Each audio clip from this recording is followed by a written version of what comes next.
It was nerve-wracking because it's a big stadium, 40,000 old school Kiss fans, and we step up on stage like, what? Who are these guys?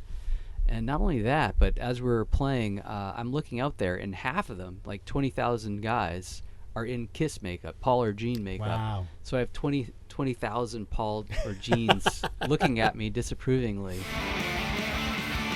Hey guys, James Wilson Taylor here for Roxanne. We are backstage in Glasgow today. Weezer are out on the road with the Smashing Pumpkins, and I'm delighted to say that Pat and Rivers join us now. Hi gentlemen, how are we doing? Hello, hello.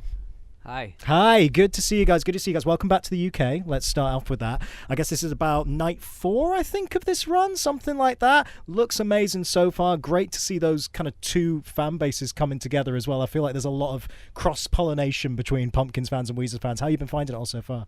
I love it. I love it so much. We watched the Pumpkins last night, and it was fantastic, and I'm enjoying it immensely. Yeah. Yeah, they were a huge inspiration to us when we were starting out, and I remember being like 20 years old, lying in bed with my girlfriend, listening to Smashing Pumpkins, and now here we are. It's so cool. That's amazing. Yeah, you guys had much interaction over the years. I'm trying to think, have you played many like festivals together or anything? You must have crossed paths like occasionally, I'm sure. Very rarely. Very rarely. It was that rare. Wow. Interesting. Well, so great to kind of see you guys kind of out there together now. And obviously great to see you back in the UK as well. I was actually chatting with a friend of yours, Mr. Jim Adkins, the other day, and we were reminiscing about his trip over here to the UK, which I believe might have actually been supporting you guys back in the day as well. That was one of his first trips over here. I just wanted to kind of get a little memory box of your kind of first memories of coming into the UK, a place that's always really supported Weezer, got on board, I feel like, quite early. Do you have any memories of those first trips actually over here for shows? No, then. No. Straight up no. They're gone. It was a long time ago. I remember nobody had figured out my needs as much as they have now. Like, the convenience level was low. Right. And it got worse in Europe. Germans, they only wanted to feed me things I didn't want to eat. So I want to say thank you to the United Kingdom and the British Isles for stepping up and servicing what I needed to have done. That's true. I mean, it took a couple decades, but it feels like they finally got there for you with the food services. That's good. I want to mention the set list, couple of set list spoilers here, because there's some great deep cuts in there that I do want to mention, but also nice little cover version. I notice you've been throwing in little cover versions here and there on the past few tours, but Celebrity Skin this time around, right, by Hole. Tell me about that. What was the decision to kind of put that one in the set list? Well, I like to have a cover song that's somehow related to the tour or the show, and I knew that song was co-written by Billy Corgan, sure. And I knew he wouldn't be playing it in their set. And I have a teenage daughter, and I know that her and all her friends love that song, and they love Hole and Courtney Love, so I figured, kids know it now, so let's try it. Yeah, great one to balance out. I always like seeing you guys throw in the little moments in there. And we should mention as well, it's kind of already been announced, but next up for you guys, you're going to be kind of revisiting the Blue Album. Obviously, big anniversary this year, going out on the road, which is very, very exciting. I'm always curious when we hit these kind of anniversary tours. There's certain moments in that album that have never left the set list, and rightly so. What were the moments when you first started to get to grips with this where you're like, oh, I need to revisit that. I need to remember that lyric. I need to remember that little bit of the song. Were there any kind of more difficult moments that you maybe hadn't brushed up on in a minute? I don't think so. Oh, fair play. Just came straight back. Yeah, I mean, we learned those songs at a very early age, so they're kind of in there very deep. Yeah, fair enough. I mean, in my sleep. Yeah, that's a fair point. I mean, the show itself, I'm going to be so curious about what kind of stage you guys at in terms of planning what you want to do in terms of staging and all that kind of stuff when you get to these big Blue Album it's a party, really, in a way, isn't it? It's a bit of a celebration. Yeah. Well, we have a theme, Voyage to the Blue Planet, and it's going to be kind of sci-fi, outer space. Great. And we're just kind of getting into the nitty-gritty of the details of the production. Think we're going to be traveling and encounter different worlds and aliens and finally land on this blue planet and play the Blue Album front to back. Man, that's such a cool concept. I really, really like it. It's been so nice actually to see the excitement, not just from fans who obviously love those songs, but there's so many bands that we talk to these days who are like really, really inspired by you guys. And also that album was kind of a turning point for them. It's got to be nice to see the kind of newer generation of bands who have clearly been inspired by it, but also, you know, I've been to many a Weezer show. It's not just people my age in their 30s who remember the first time. It's like there's new kids who keep coming to that record and records beyond. That's got to always be so lovely to see that develop, right? Yeah, it's fun. Young people are cool. they bring a lot of energy to the shows. The kids are all right. Well, speaking of kind of influence on new artists, I want to mention your friend Dominic Fike, who obviously you collaborated with fairly recently, but I saw he jumped up on stage for Say Ain't So as well, right, which is really, really cool. That's got to be a nice work. What was it about working with them and kind of jumping on that song? Like, just tell me a little bit about that kind of collaborative process you've had with them, really.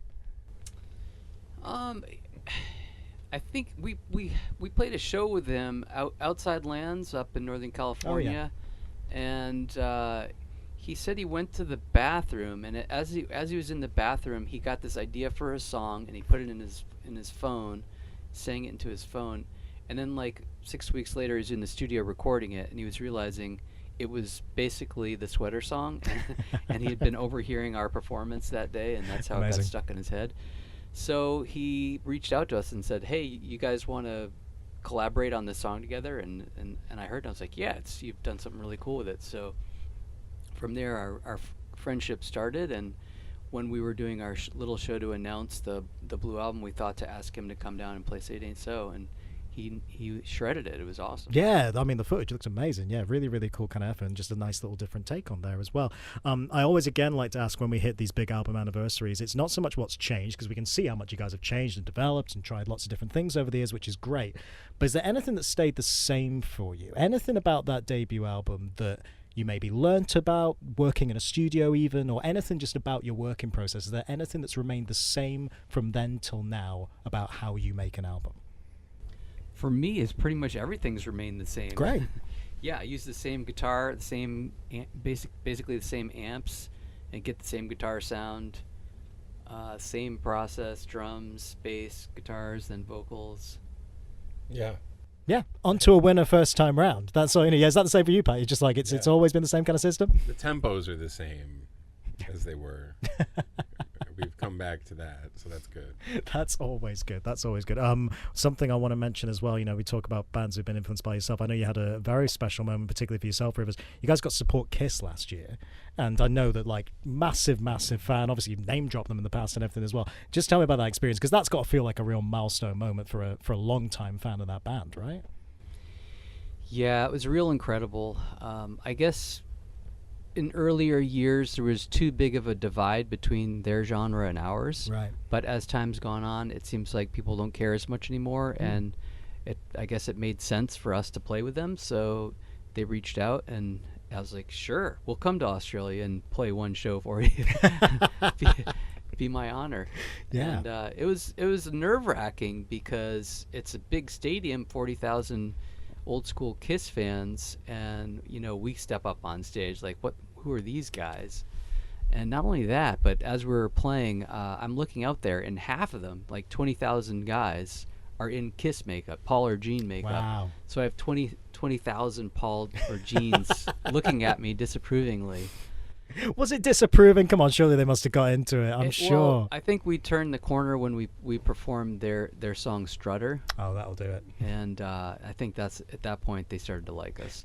Well, particularly with what you guys have been doing in latter years, I mean, something like Van Weezer, I think, would fit very, very well with that kind of audience, right? It's clearly, you know, you can tip your hat to that era in a way, for sure. I think that makes a lot of sense. And I wanted to ask you about that, really, in terms of kind of newer material. What are you guys kind of playing with at the minute? Are you already thinking about what the next release might look like at this point? Yeah, but we don't want to talk about it yet. It's Fair enough. Secret. Nice and secret, but there's stuff for brewing. We can say that much. Always, yeah. Always stuff for brewing. Well, I mean, the other piece of information I know you definitely won't tell me, but I do want to get out of you. Please, God, tell me that after this brilliant Pumpkins run, we will get the Blue Tour over here at some point. You've got to bring it to the UK, man. We know we want that. That's a great idea. do it. Okay, so if it happens, you're welcome, Weezer fans. That was my idea, apparently. That's where it all comes out. Guys, I'm going to let you go and get ready for this show tonight, but genuinely, it's so great to see you over here in the UK. So excited for this tour. I think it's such a perfect fit for you guys. And yeah, hopefully catch up again soon, all right? Good to see you. Thank you. Good to Thanks so see much. you guys. All right, Weezer, everybody.